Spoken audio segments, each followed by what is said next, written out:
পঞ্চম শ্রেণী 2025 হিন্দু ধর্ম শিক্ষা। এই যে হিন্দু ধর্ম ও নৈতিক শিক্ষা। তো আজকে সমাধান করব।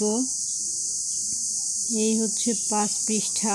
তো 5 পৃষ্ঠাতে আছে শূন্যস্থান, ডান বাম মিলকরণ, টিক চিহ্ন এবং এই হচ্ছে 6 পৃষ্ঠা। তো 6 পৃষ্ঠাতেও আছে এই যে বাকি কিছু টিক চিহ্ন এবং সংক্ষিপ্ত প্রশ্ন এবং বর্ণনামূলক প্রশ্ন। তো আমরা প্রথমে 5 পৃষ্ঠার সমাধান করব শূন্যস্থান দিয়ে। এটি হচ্ছে প্রথম অধ্যায়। দ্বারা আমি দেখাচ্ছি প্রথম অধ্যায়। এই হচ্ছে প্রথম অধ্যায়, ঈশ্বর ও জীব সেবা। তো প্রথম অধ্যায়ের সর্বপ্রথম আছে 5 পৃষ্ঠায়। তো আমরা 5 পৃষ্ঠার উত্তর দেখব। প্রথমে আছে কি, আমরা জানি ড্যাশ সর্বশক্তিমান। তাহলে সঠিক উত্তর হবে আমরা জানি, এখানে হবে ঈশ্বর।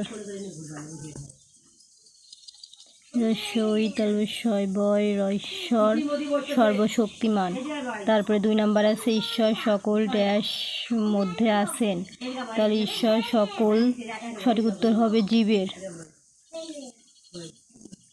বর্গের জয় দীর্ঘি বয়েকার জীবের, ঈশ্বর সকল জীবের মধ্যে আছেন। 3 নাম্বার জীবের ড্যাশ করলে ঈশ্বরের সেবা করা হয়। তাহলে সঠিক উত্তর হবে জীবের সেবা। মানে এর ভিতরে পুরোটা ধরবে না দেখে আমি বাইরে লিখতেছি, কিন্তু তোমরা এর ভিতরে লিখবে। তাহলে এখানে হবে সেবা দন্তে একার বয়কার বা সেবা করলে ঈশ্বরের সেবা করা হয়। তারপরে 4 নাম্বার আছে কুরুক্ষেত্রকে ড্যাশ বলা হয়। তাহলে কি হবে, কুরুক্ষেত্রকে ধর্মক্ষেত্রও। তাহলে সঠিক উত্তর হবে ধর্ম।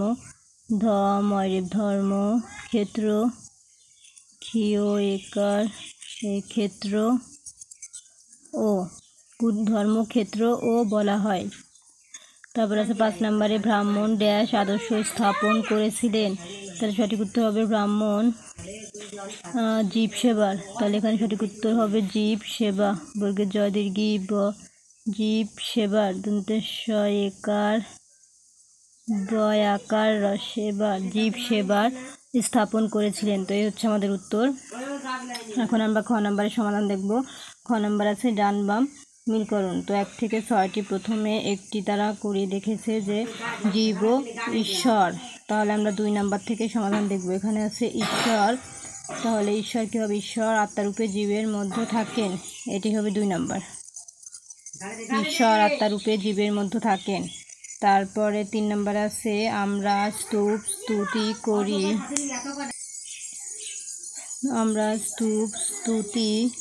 করি, তাহলে হবে ঈশ্বরের। এ হচ্ছে 3 নাম্বার। তারপরে 4 নাম্বার আছে যত জীব তত শিব, এই হচ্ছে 4 নাম্বার। 5 নাম্বার আছে অতিথি খেয়েছিলেন। তাহলে 5 নাম্বারে কী হবে, অতিথি খেয়েছিলেন ছাতু। তাহলে এ হচ্ছে 1 2 3 4 5। এখন 6 নাম্বার আছে প্রার্থনা করতে হয় এই যে শ্রদ্ধার সঙ্গে। তাহলে আমরা 6টি সমাধান পেয়ে গেছি। এখন আমরা সমাধান করব গ নাম্বারে। গ নাম্বারে কি আছে, টিক চিহ্ন। গ নাম্বারে বলেছে সঠিক উত্তরটির পাশে টিক চিহ্ন দাও। তো টিক চিহ্ন দাও। এখানে 1 নাম্বারে আছে জীবের মধ্যে ঈশ্বর কী রূপে অবস্থান করেন। ক দেবতা রূপে, খ ভ্রমর রূপে, গ মন রূপে, ঘ আত্মা রূপে। তাহলে সঠিক উত্তর হবে ঘ আত্মা রূপে। তারপর 2 নম্বর বহুরূপে সম্মুখে তোমার সারি কথা খুঁজিছ ঈশ্বর কথাটিকে বলেছেন। ক রামকৃষ্ণ পরমহংসদেব, খ স্বামী বিবেকানন্দ, গ স্বামী লোকনাথানন্দ, ঘ স্বামী পূর্ণানন্দ। তাহলে 2 নম্বরে সঠিক উত্তর হবে খ স্বামী বিবেকানন্দ। এখন চলে যাব পরবর্তী 6 পৃষ্ঠার সমাধানে। এই হচ্ছে 6 পৃষ্ঠা। তো 6 পৃষ্ঠাতে আছে 3 নম্বর প্রশ্ন, ব্রাহ্মণ কিভাবে সংসার চালাতেন? ক পূজা করে, খ তাহলে কিভাবে সংসার চালাতেন? ক পূজা করে, খ কীর্তন করে, গ উৎসবৃত্তি করে, ঘ ধর্মকথা শুনিয়ে। তাহলে 3 নম্বরে সঠিক উত্তর কী হবে? এই হচ্ছে গ নাম্বার সঠিক উত্তর। এবং 4 নাম্বার আছে অতিথি ব্রাহ্মণ রূপে কে এসেছিলেন?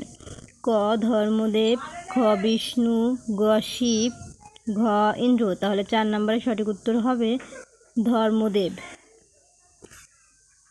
এবং 5 নাম্বার আছে ব্রাহ্মণের পরিবারে কতজন সদস্য ছিল? ক 1 জন, খ 2 জন, গ 3 জন, ঘ 4 জন। তাহলে সঠিক উত্তর হবে ঘ 4 জন। এখন ঘ নাম্বার আছে নিচের প্রশ্নগুলোর সংক্ষেপে উত্তর দাও। এখানে প্রশ্ন আছে 1 থেকে 5টি। প্রথমে আছে আত্মা বলতে কি বুঝো? তাহলে আমরা উত্তরগুলো চলো দেখে নিই।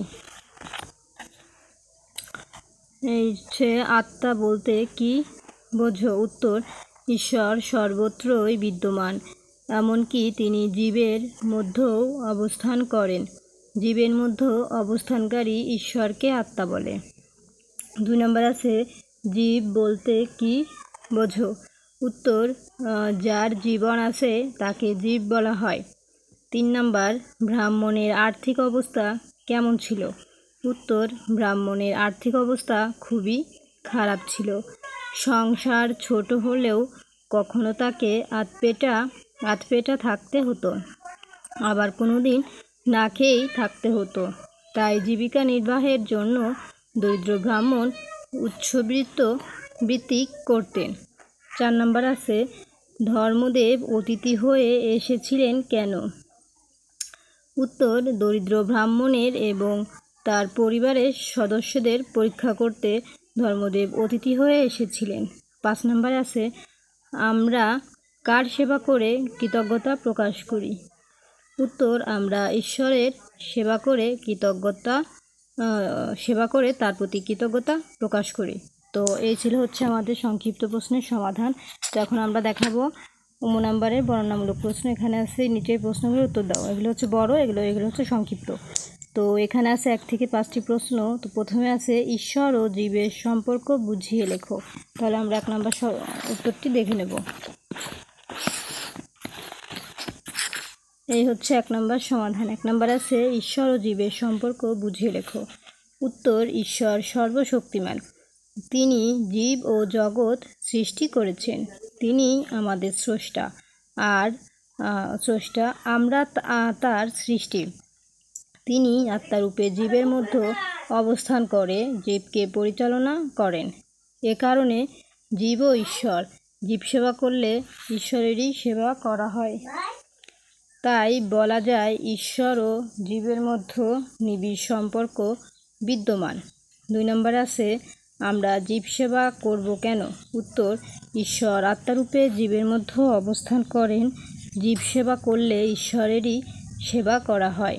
যিনি জীব সেবা করেন তিনি এর মাধ্যমে ঈশ্বরেরই সেবা করেন। তাই আমরা জীব সেবা করব। 3 নম্বর কিভাবে জীবের সেবা করা যায়? উত্তর, দরিদ্র, পীড়িত ও আর্তের সেবা এবং তাদের মঙ্গল সাধন করে জীবের সেবা করা যায়। এছাড়া পোষা জীবজন্তুর পরিচর্যা, গাছপালা রোপণ ও সেগুলোর পরিচর্যা করেও জীবের সেবা করা যায়। জীব সেবা করে আত্মতৃপ্তি ও ঈশ্বরের সন্তুষ্টি অর্জন করা যায়। এখন হচ্ছে 4 নম্বরে আছে ব্রাহ্মণকে অতিথি ব্রাহ্মণ এসে কি বলেছিলেন? উত্তর, মহাভারতের জীবসেবা সম্পর্কিত একটি উপাখ্যানে ব্রাহ্মণ ও অতিথি ব্রাহ্মণের কথা হয়েছে। ব্রাহ্মণ ছিলেন খুবই দরিদ্র।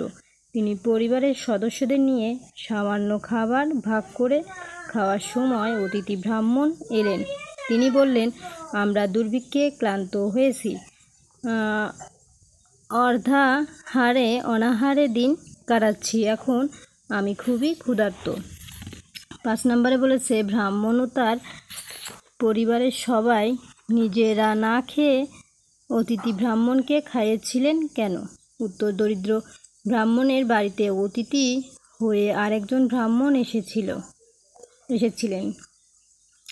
অতিথি ব্রাহ্মণ খুবই ক্ষুধার্ত ছিলেন। জীবসেবার মাধ্যমে ঈশ্বরের সেবা করা যায়, এজন্য দরিদ্র ব্রাহ্মণ ও তার পরিবারের সবাই ক্ষুধার্ত হয়েও নিজেরা না খেয়ে অতিথি ব্রাহ্মণকে খাইয়েছিলেন। তো এই ছিল আজকের মতো আমাদের সমাধান, এবং এই হচ্ছে দ্বিতীয় অধ্যায়। তো দ্বিতীয় অধ্যায়ের এই সমাধানগুলো দেখার জন্য অবশ্যই আমাদের চ্যানেলটি সাবস্ক্রাইব করে পাশে থাকতে হবে, কারণ আমি প্রত্যেকটি অধ্যায়ের একটি করে ভিডিও করি। যেমন এটি প্রথম অধ্যায়ে যত সমস্যা ছিল তত সমস্যা আমি একটি ভিডিওতে দেখিয়েছি, তেমন এই দ্বিতীয় অধ্যায়েরও এই প্রথম পরিচ্ছেদে যত সমস্যা আছে তো সেই সমস্যাগুলো আমি একটি ভিডিওতে দেখাবো, এবং দ্বিতীয় পরিচ্ছেদেও একটি ভিডিওতে দেখাবো। কারণ সিরিয়াসলি আজকে এক পৃষ্ঠা, কালকে আর এক পৃষ্ঠা, এগুলোতে তোমরা বিভ্রান্ত হবা, খুঁজে পাবা না। যার কারণে আমি একটি ভিডিওতে এক একটা অধ্যায়ের সমাধান দেখাবো। তো আজকের মতো এই পর্যন্ত। দ্বিতীয় পর্ব দেখার জন্য অবশ্যই সাবস্ক্রাইব মাই চ্যানেল।